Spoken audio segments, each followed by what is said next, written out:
Socrates is in trial for not paying homage to the gods of Athens.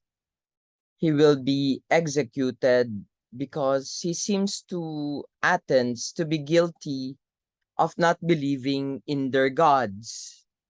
Socrates evidently did not believe in any gods officially approved by the state,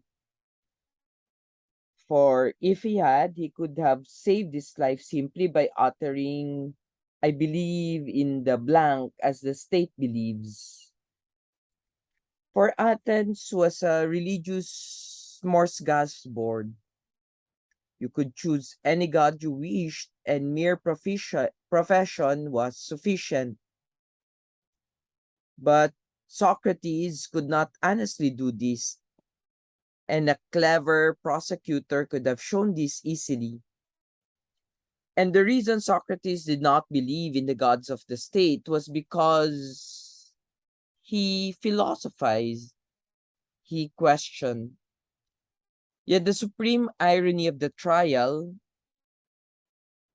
philosophy itself, as we have said, that offensive enterprise that made his enemies fear and hate and kill him because they fear it led to atheism, is in itself a divine vocation, a divine call, a divine command. And that's what we have been getting so far. Every single time Socrates mentions philosophy in the Apology, he mentions its origin and pins it to the God. In 22a, he would call it God's way.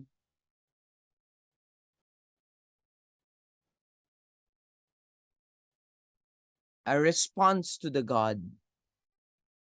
In 28e, he will call it the duty of the philosopher to do that. 28e. In 23b, 23b, you will find it again that he would say that this is, I come to the assistance of the God there. Or 22e, he calls it again a way of serving the God. No?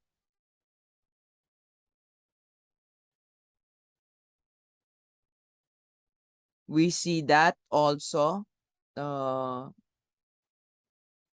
30a or in 30e. He calls it as something that that is made possible by the God, or in 33c, commanded by God. So a similar irony, of course, attaches to Jesus. Even non-Christians who do not believe he is God almost always agree that he was at least a holy person, but was still executed on behalf of religion. Apparently, a little piety is respectable and safe. Serious, honest piety is so dangerous that it is often fatal. In 22a, there's a line here that is also worth considering. When he calls philosophizing as if they were labors of some sort there, that a labor.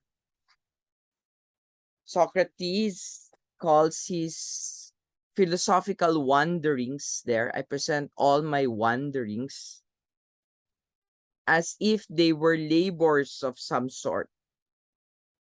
Of course, these were referring to the well-known legend of the 12 labors of Hercules, the Greek god.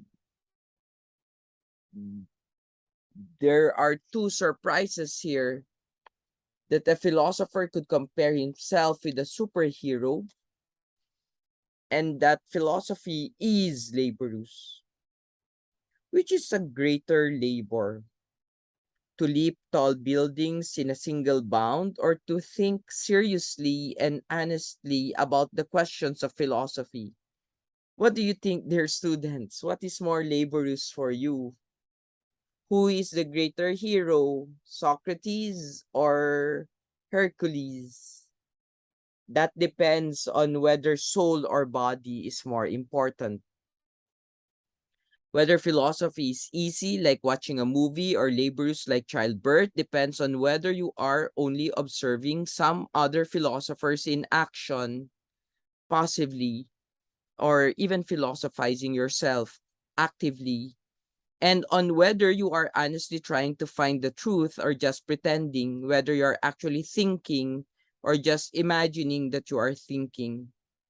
It is surprising how easy it is to deceive yourself into believing you have done it when you have only imagined doing it, for it is thinking, and imagining can easily be confused with thinking.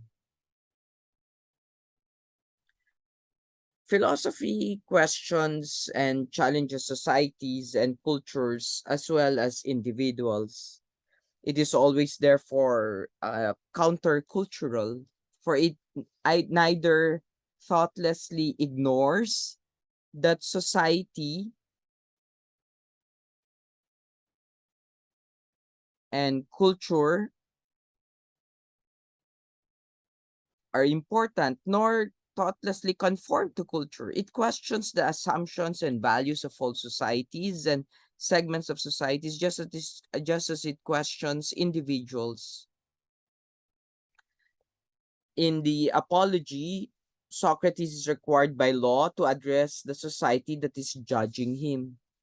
Unlike Plato, who wrote this one, Socrates did not go into politics, even in thought, but preferred to question individuals one at a time throughout his life.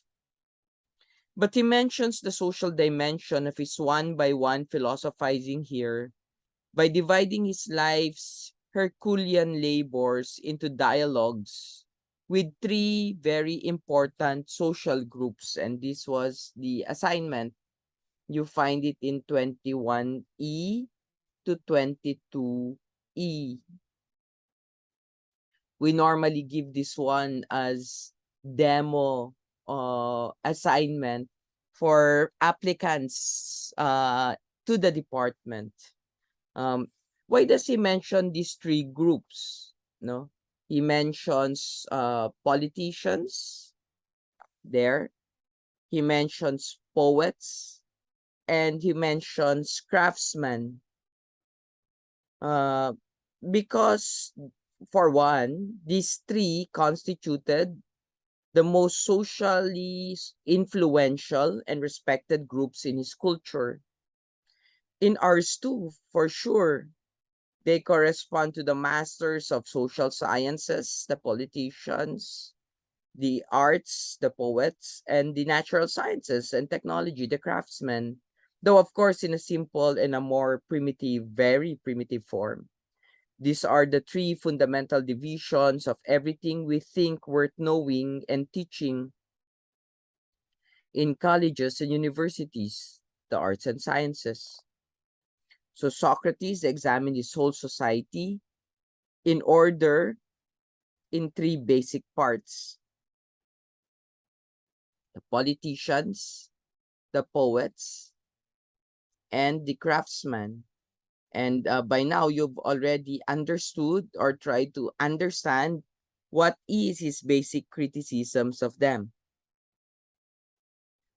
All three parts are out to get him.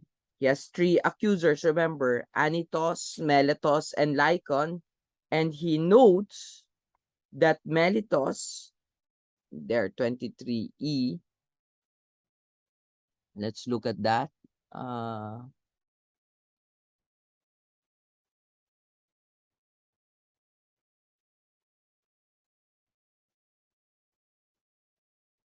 Here,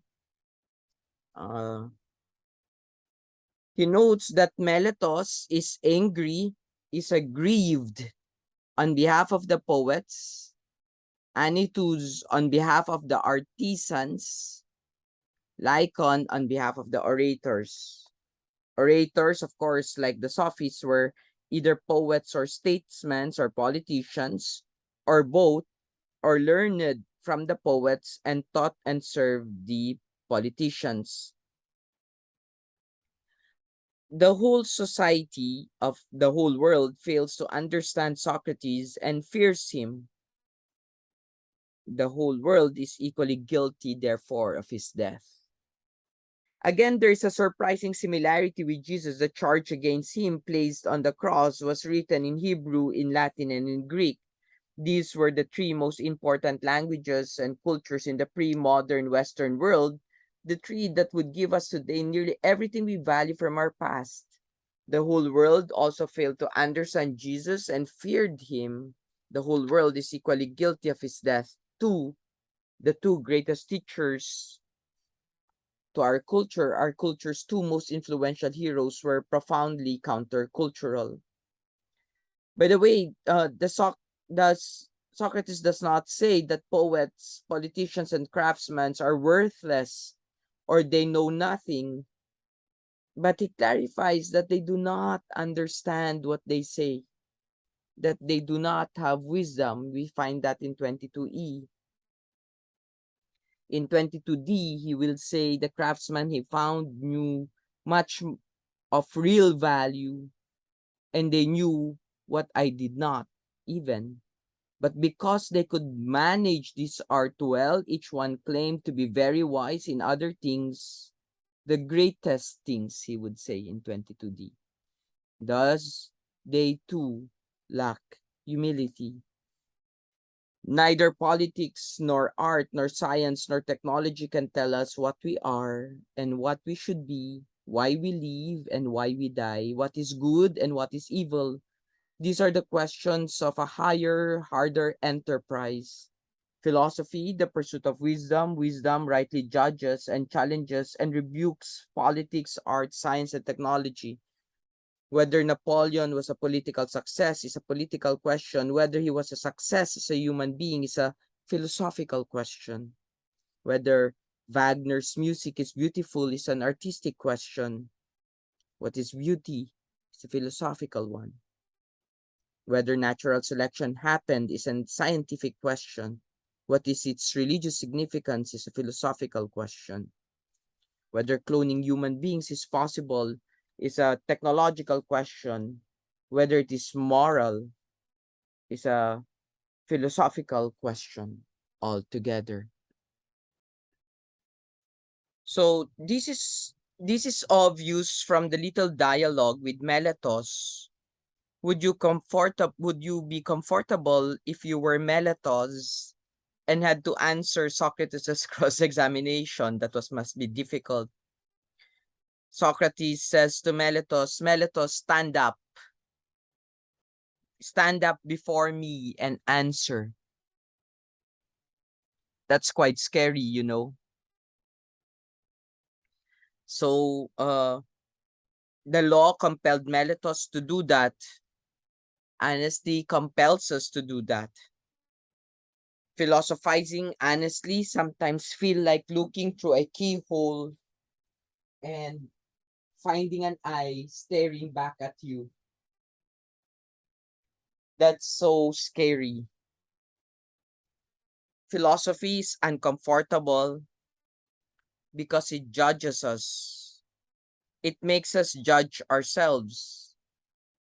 Socrates judges the man who judges him.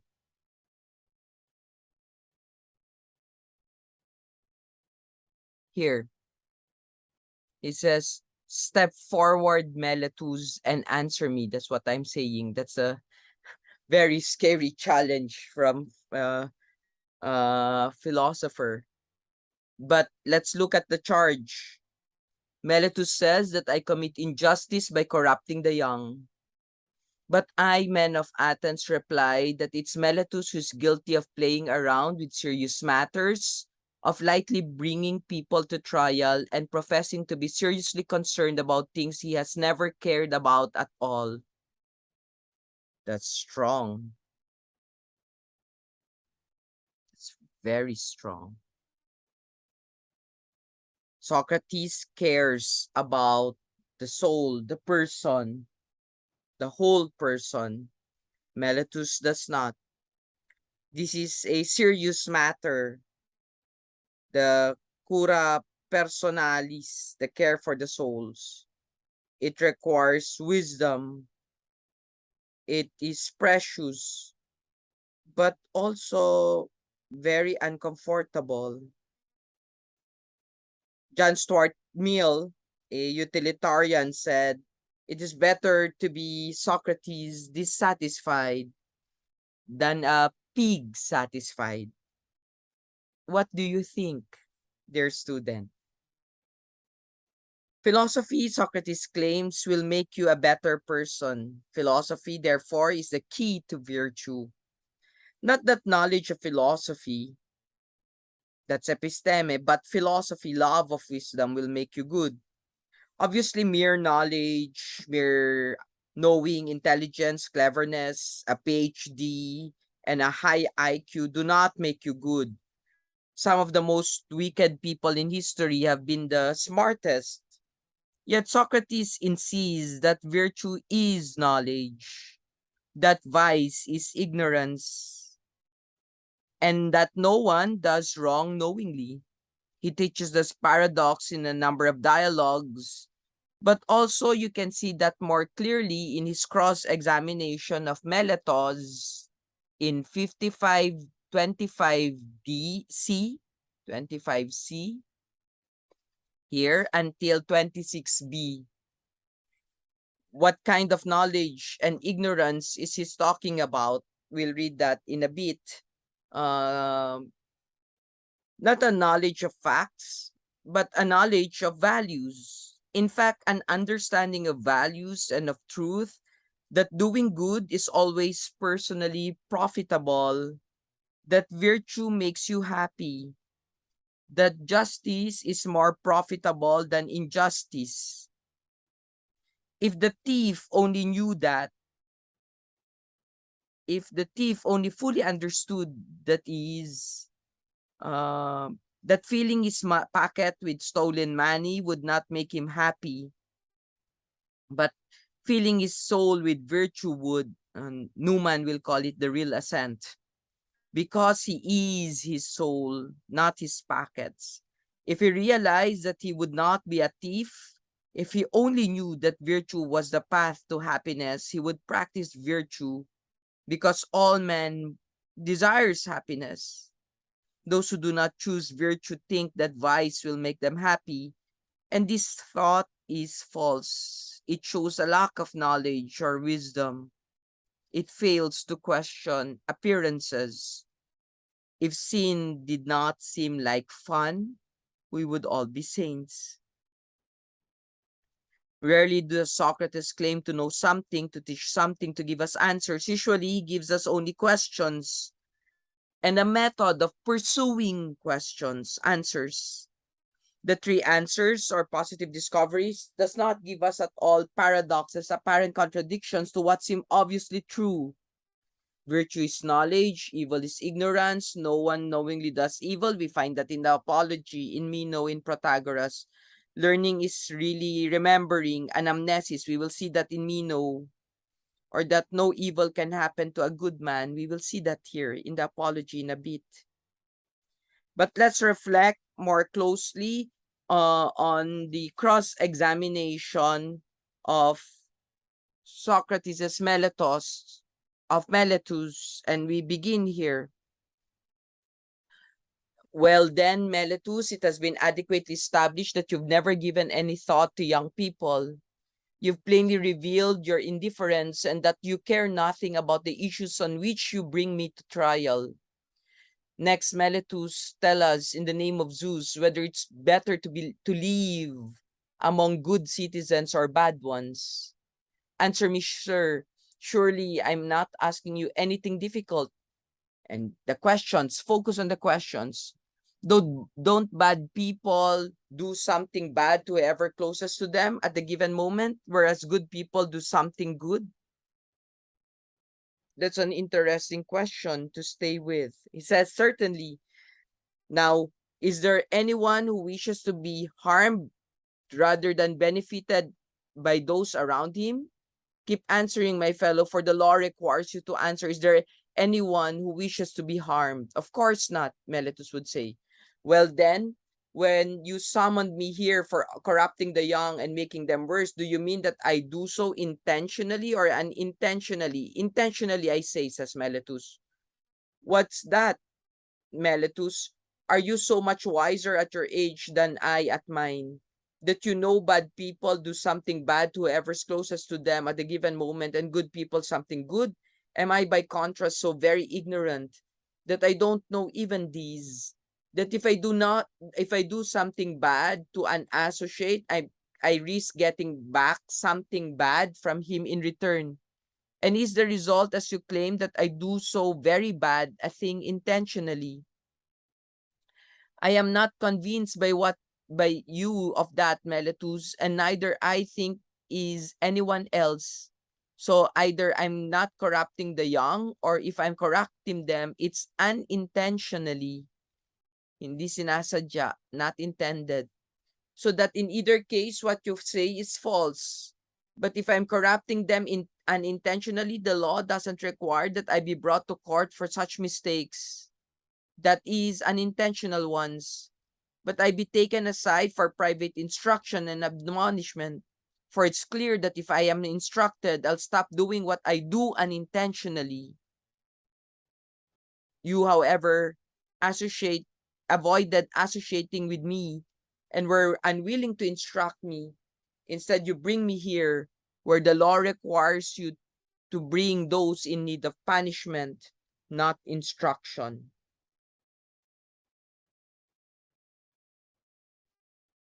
Socrates, of course, is implying that no one needs punishment, only instruction, especially if the wrong was done involuntarily or due to ignorance.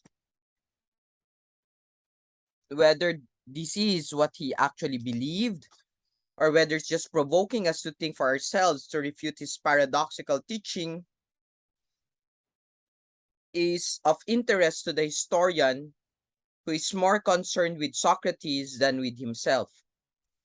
But whether it is true or false, and why, and the consequences for one's own life are of interest to any lover of wisdom is another issue.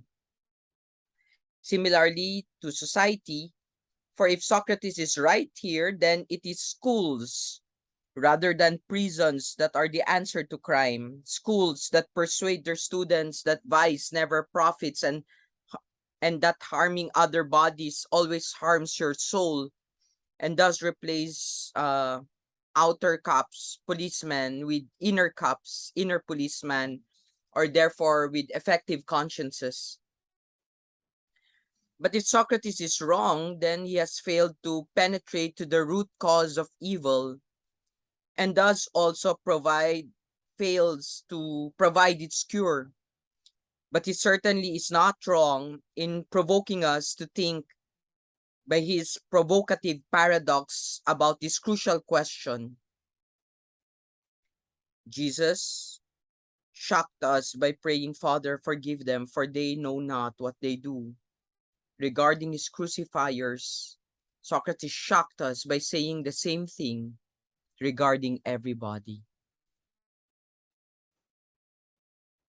Philosophy makes enemies, as sanctity does. All the saints had enemies, controversies, human conflicts. For when light meets darkness, when good meets evil, there can be no reconciliation, no peace. Thus, Socrates would say,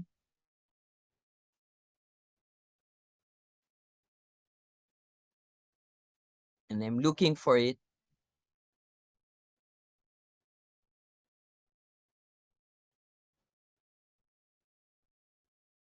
that he says,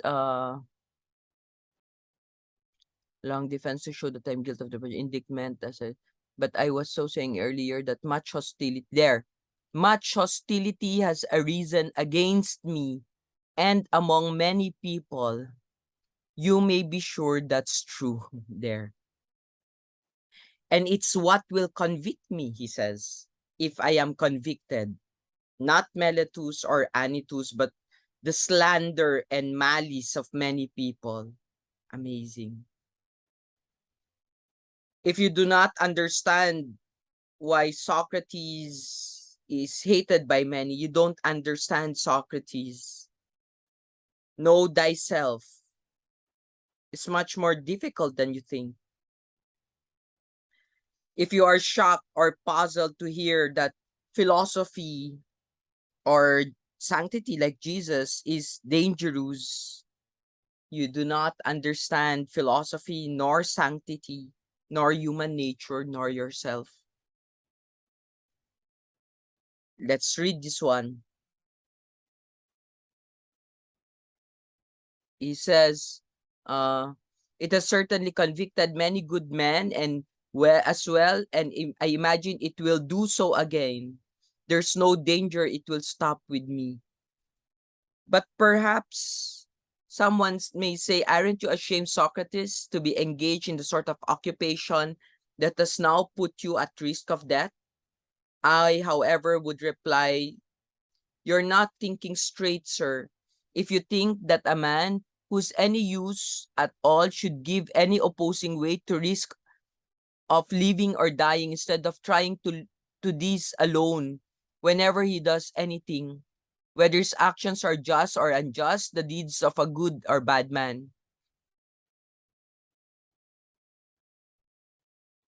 There, Socrates knew far less history than we, but learned more from it. In fact, his prophetic foresight is more accurate than the many people's hindsight many centuries later. If we think we are automatically free from the danger of ignorant prejudice and tyranny simply because we are a democracy, we should reflect on the fact that it was a democracy that killed Socrates. A democracy can be as ignorant, as prejudiced, and as tyrannical as a monarchy. There is no automatic connection between numbers and wisdom or virtue, between quality and quantity. 31 million doesn't make it right.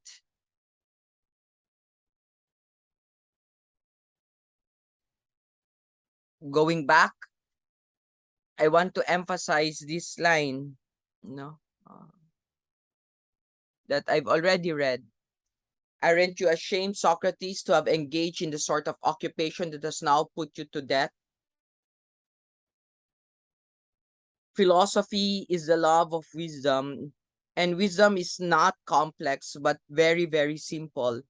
I've shown you that throughout the ancient philosophy, or that's what I hope to show. That does not mean it is easy, though. Simplicity is much harder than complexity. To have a heart that seeks and loves and wills only one thing, the true and the good, is difficult, even rare.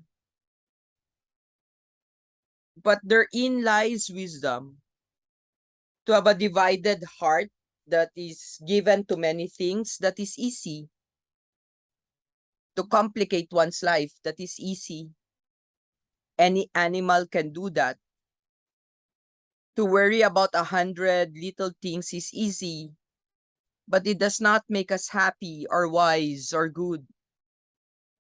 By ordinary standards, Socrates is unwise, simple-minded, single-minded, and simplistic. In fact, a fanatic. He has unlimited, infinite passion for just one thing, the good and the true. By Socrates' standards, it is we who are unwise, for we worry about a relatively unimportant thing like whether we live or die, more than the absolutely important thing, whether we do good or evil. He would agree with G.K. Chesterton that life is indeed terribly complicated to a man who has lost his principles. I think most of us experience in ourselves a double reaction to the single-minded Socrates. On the one hand, we are suspicious, perhaps even cynical. Life cannot be that simple, we think. Socrates lacks realism and sophistication and nuance. On the other hand, we recognize him as a better man than ourselves. We admire him and perhaps even envy him for the single passion is a signature that we find among the saints and martyrs.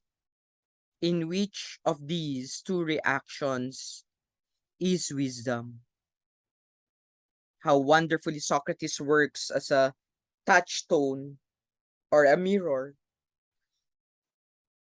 In relation to him, we see ourselves more clearly, whichever way we answer the question. Polemical means literally warlike.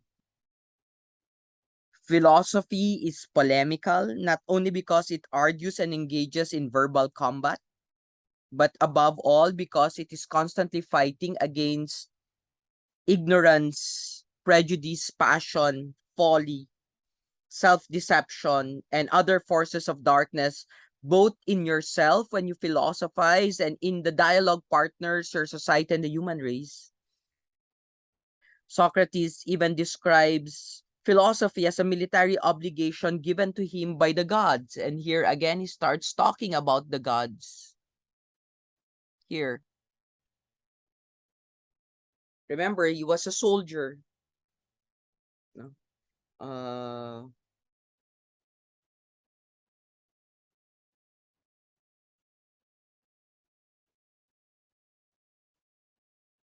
But if when the God stationed me here, as I became thoroughly convinced he did, to leave practicing philosophy, examining myself and others, I had, for fear of death or anything else, abandoned my station.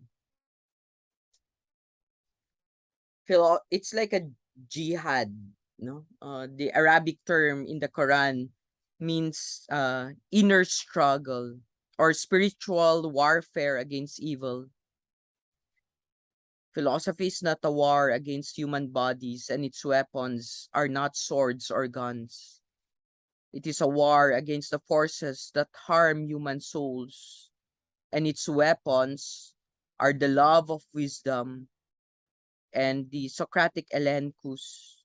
It's not just a job, therefore, it's a vocation. It's not a private interest. It is a response to a call to enlist.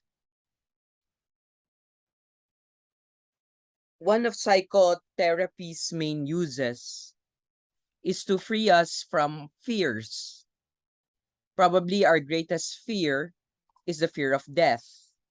For in death, we seem to lose everything. Philosophy, as Socrates preaches and practices it, frees us from the fear of death. One way it does this is by teaching us the paradox that no evil can happen to a good man, either living or dead.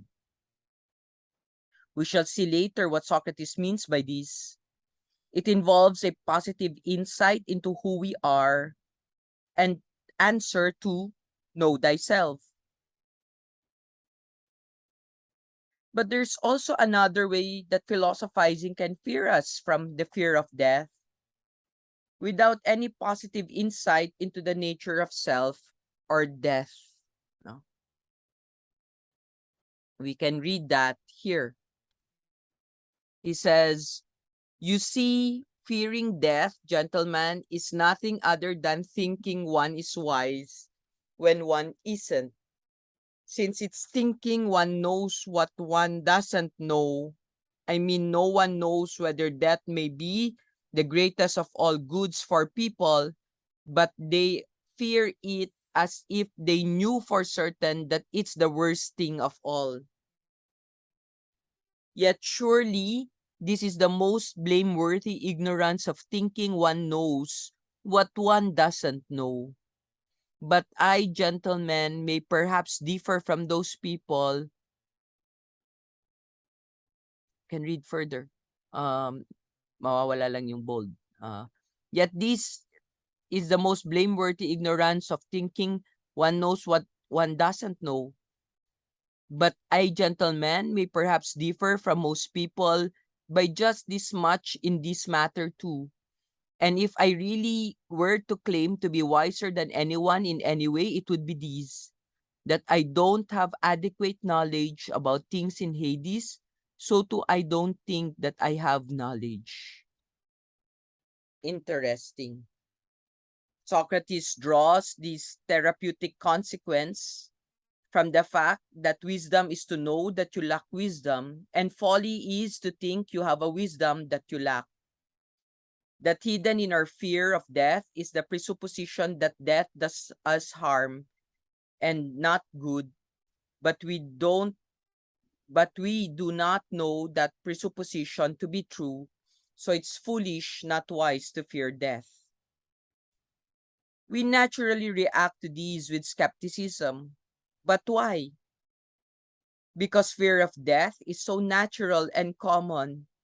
I think it's natural that we are afraid about things we're not sure of.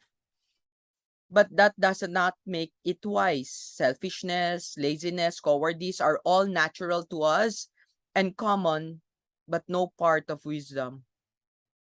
But we may object, Socrates is presupposing something here too, something uncommon and apparently unnatural, something contrary to human nature, not to fear death. To see what it is, examine the following argument. Socrates says, truly, that we do not know what comes after death. We do not know it. We may believe or hope or fear something, heaven, hell, annihilation, reincarnation, but we do not know it. From this fact, he draws the conclusion that we should not fear it. The assumption of the argument is that we should not fear the unknown. But we reply this is exactly why we do fear death. It is the great unknown. It is natural to fear the unknown. But is it wise? Socrates loves the unknown rather than fearing it. That is almost the definition, the essence of a good learner. Children who at an early age are punished for exploring the unknown will find it hard later to trust their own curiosity and will prefer the safety of the known, like scared rabbits afraid to come out of their comfortable holes. Children who have been encouraged to question and explore the unknown and rewarded for doing so will make good students, make many discoveries, and be happy doing so. The unknown is to them not like poison, but like food. This is true.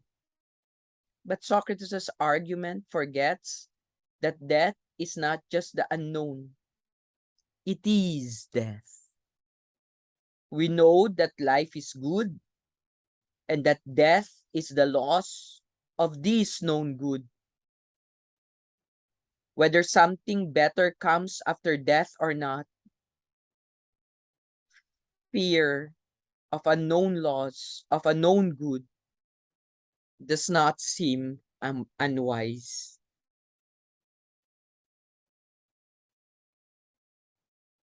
Of course, by now you figure out that Socrates is a rebel, a nonconformist. That is why he is executed. So why do I say that philosophy is conformist? Because the only reason why Socrates non-conforms to his accusers is because he conforms to a god. He disobeys the will of the Athenians only because he must obey the will of God. It is not his own private autonomy, freedom, will to power that he asserts. He is this offensive thing out of obedient piety. 29C to D.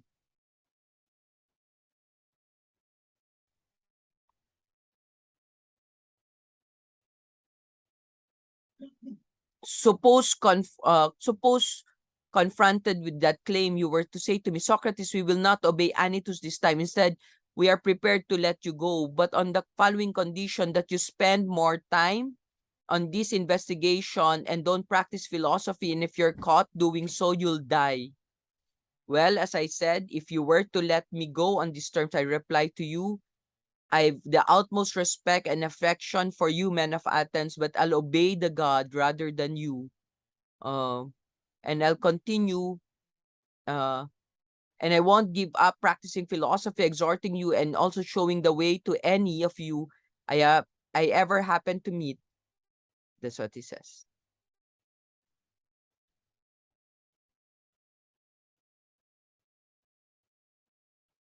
Note the almost exact equivalent that you can find in Acts chapter 5, verse 29, where the same disobedience to legal social authority is justified in the face of death, but by the same words, we must obey God rather than men. It is often thought that religious believers are conservative while atheists and skeptics are radicals and progressives, but it is actually the other way around. Those who believe in a higher standard can justify social disobedience and rebellion, but those who do not must see society as the source of law and the definer of the good, and thus divinize society. And this is status quo, conservatism, conformism.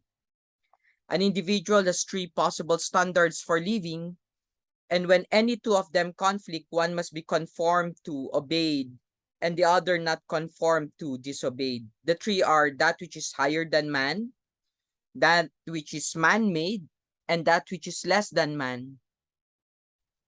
The first standard is something higher in value and in authority than human society or individuals, some god or gods, or at least something with divine attributes and therefore divine authority, eternal, perfect, and absolute. The second standard is society, that is human beings in a community, whether democratic or not. This standard is created by human wills, whether by consensus or majority vote or the will of the one or the few. The third possible standard is any natural forces less than the human will, for example, fear, animal instincts, passions, and so on. Something sub-rational. Philosophy, as Socrates understand it, is by its nature drawn to the first of these three, because philosophy is the love of wisdom, and wisdom, like truth, goodness, and even beauty, is an ideal that judges us rather than an artifact or human product that we judge.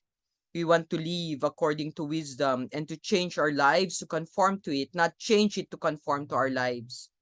And this makes it possible for the philosopher to be a non-conformist too, to judge,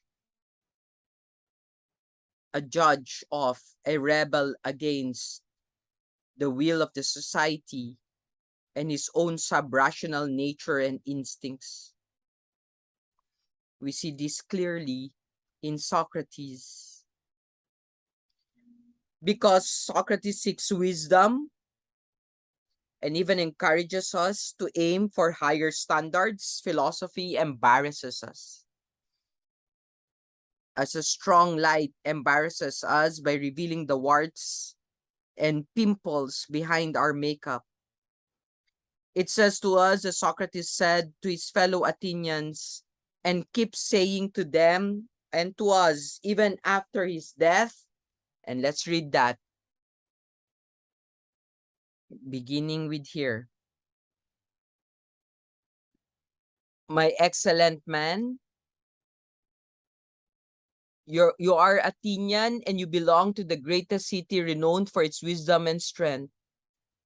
Are you not ashamed that you take care to acquire as much wealth as possible, and reputation and honor, but that about wisdom and truth, about how your soul may be in the best possible condition, that you take neither care nor thought? Then, if one of you disagrees and says that he does care, I won't let him go away immediately, but I'll question, examine, and test him. And if he doesn't seem to me to possess virtue, though he claims he does, I'll reproach him, saying that he treats the most important thing as having the least value, and the inferior ones as having more.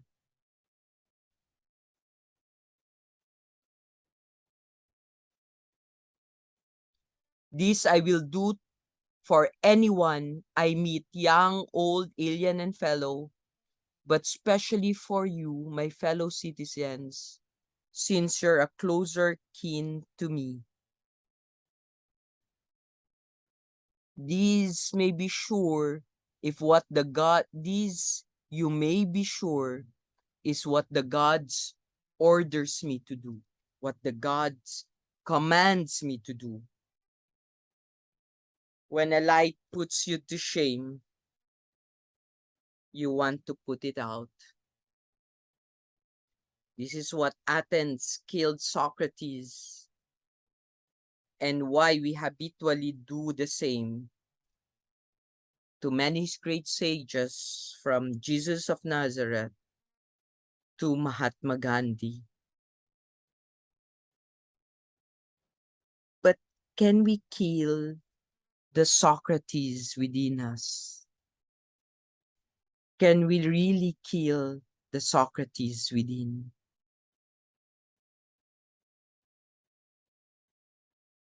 Can we really run away from that Socrates or not?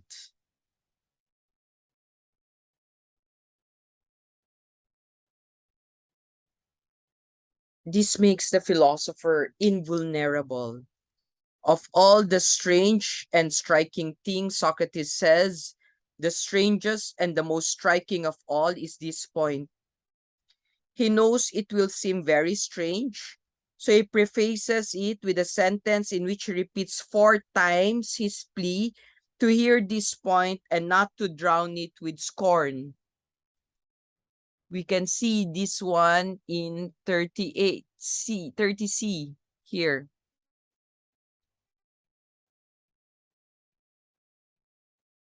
When he says, don't create an uproar, men of Athens. Instead, please abide by my request not to create an uproar at what I say, but listen. For I think it will profit you to listen. You see, I'm certainly going to say some further things to you at which you may perhaps exclaim, but by no means do so.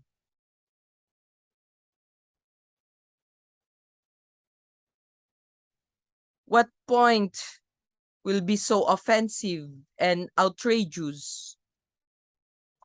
It will be one of Socrates' paradox, something apparently very obviously false, one that will be to our benefit to hear, a very practical, important, in fact, life-changing point,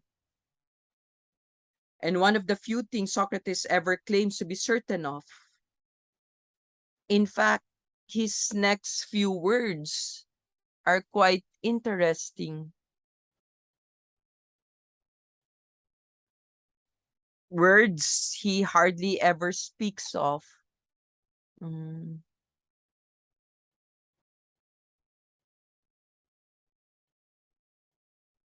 You may be sure, he says, you may be sure. There.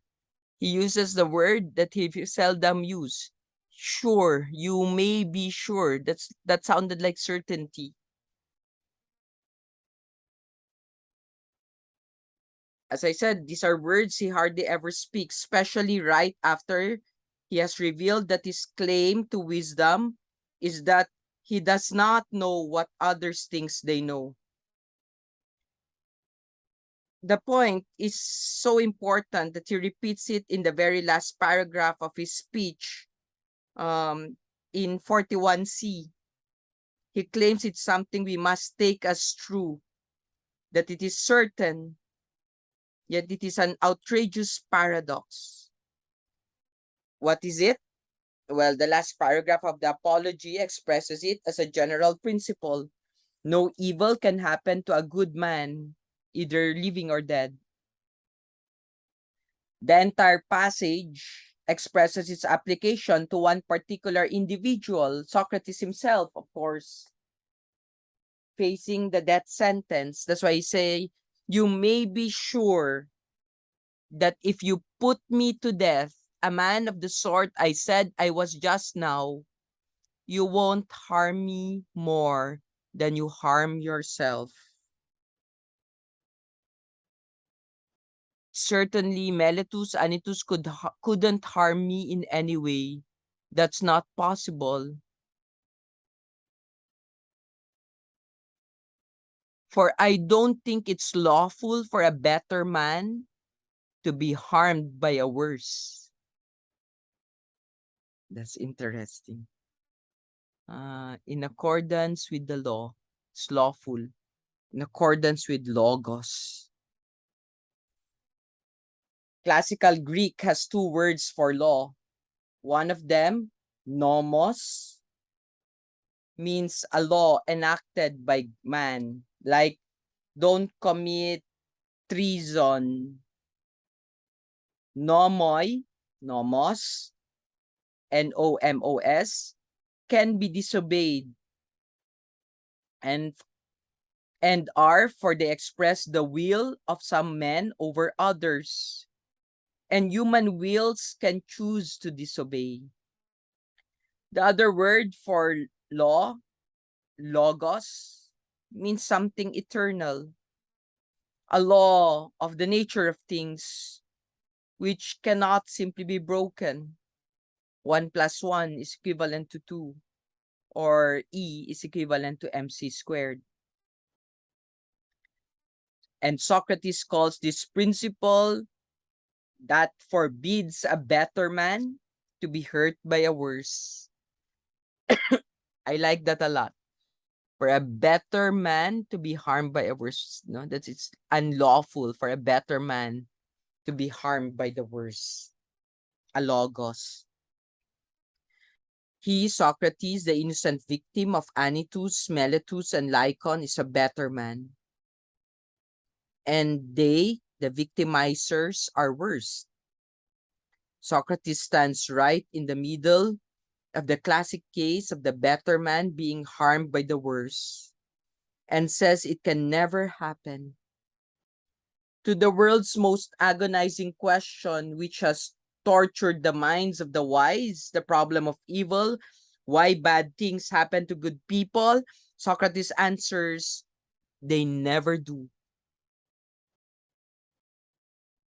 The answer seems so cavalier, so naive, so outrageous that we understand why Socrates has to plead for silence. Don't make an uproar. Don't create an uproar. There. Don't create an uproar. But do we understand why he believes it? Socrates gives us a clue in the succeeding lines. He would say,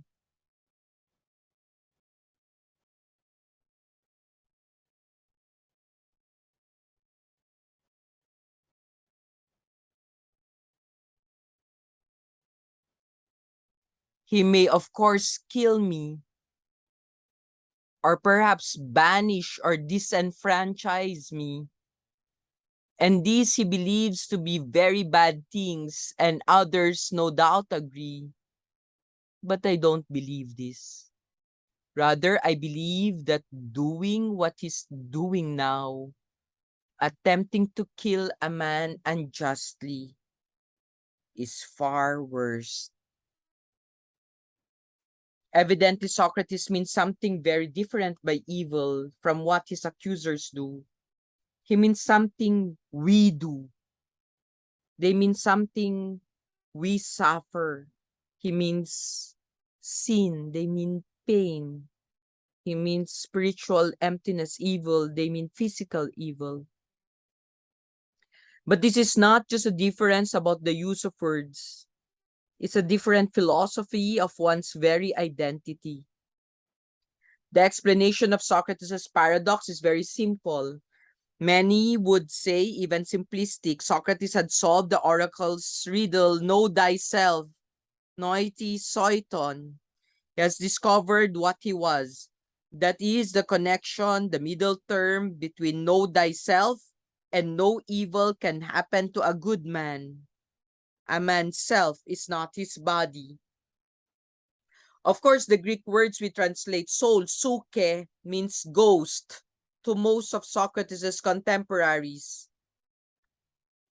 That is what is meant in Homer and Hesiod.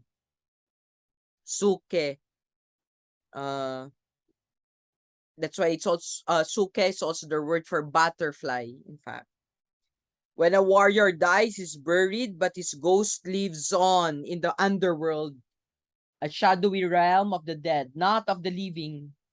A man's suke is to a man's almost what a ghost image, a phantasm on a TV screen which appears for a moment after you turn it off is to the live TV show.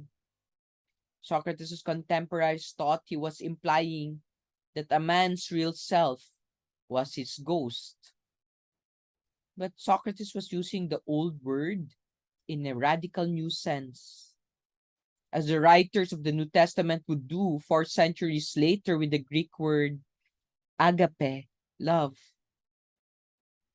For Socrates, your non-physical self, your thinking and choosing self, is more real, more solid and substantial, and certainly more lasting than your body. In fact, it's even immortal. Socrates is really the first person who used suke in the modern sense. Or more accurately, we have not yet caught up with Socrates. We are still pre-Socratics, at least in our spontaneous imagery. For we imagine the soul as something like a gas, or a ghost, or an ectoplasm, thin and wispy like fog. This is the image movies, TV, in the internet, comics always use when a character dies. His ghost rises from his body. If Socrates were to use a concrete image for the soul, it would not be something thin and ephemeral like a fog. The soul is invulnerable to evil from without, from this physical world. You cannot kill a soul. The only evil that can harm a soul is spiritual, moral. But this is something only the individual can do to himself. No one and nothing outside me can make me foolish and vicious. I alone can do that. You can harm my body, but only I can harm my soul. Very similar to Matthew chapter 5, verses 10 to 20. And the wise man knows himself, knows that he is his soul, and thus is invulnerable. His pursuit of wisdom, his philosophy has made him invulnerable. There are two very different possible criticisms of this idea of Socrates, that a man is his soul. On the one hand, we may quite fairly and realistically criticize him for ignoring the profound psychosomatic unity of body and soul, and the fact that we can harm other soul through their bodies by tempting them to evil or by making it much harder for them to choose the good by inflicting the pain on them. Socrates has just discovered a profound and precious truth. We should not expect him to discover also its almost opposite truth, or at least its quantifications and nuancings. But on the other hand, we may simply not see what Socrates sees. We may reduce soul to ghost, mind to brain, thinking to computing, love to lust, morality to mores, beauty to titillation. And then when we say that bad man can indeed harm good man, we think we have simply refuted Socrates and shown his wisdom to be folly. If we are that kind of materialist, we are the fools who have not yet learned who we are in the most primary way. The first kind of criticism of Socrates, by contrast, accepts this primary discovery of his but adds important secondary ones to his concept of self. Despite all the reservations and qualifications we may want to add, Socrates' basic point retains the power to convince and inspire, to change minds and even lives radically. That is at their very root. At their very root. And that too is something we need to take into consideration. Socrates will eventually use an image of an unflattering, biting insect, a gadfly or horsefly, to describe himself and the philosopher. No wonder the horse there responds by swatting this insect away. Let's read that in 30E to 31A. If you put me to death, he says, here, if you put me to death, you won't easily find another like me. Kakaiba, di ba? If you put me to death, I'm unique. You will never find another Socrates. That's what he's saying. For even if it seems ridiculous to say, I've literally been attached to the city as if to a large thoroughbred horse that was somewhat sluggish because of its size and needed to be awakened by some sort of gadfly. There, he said it's a gadfly. It's just such a gadfly, it seems to me, that the god has attached me to the city. One that awakens, cajoles, and reproaches each and every one of you, and never stops alighting everywhere on you the whole day. You won't easily find another like that, gentlemen. So if you obey me, you'll spare my life. But perhaps you'll be resentful like people awakened from a doze and a slap at me. If you obey Anytus, you might easily kill me. Then you might spend the rest of your lives asleep unless the God, in his compassion for you, were to send someone else. When the alarm clock buzzes in the morning, do you have warm, sweet, comfortable feelings of gratitude toward it? When you are sleeping in bed and a mosquito wakes you up, do you smile and thank the bug for doing so? If you do not annoy anyone, you are not a philosopher. If you do not annoy anyone, you cannot be a philosopher.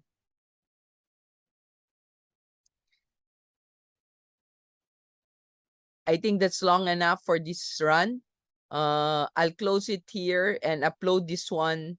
If it's clear why he's a gadfly at this point, please click next. If not, please listen to the recording again or read through the text. Thank you.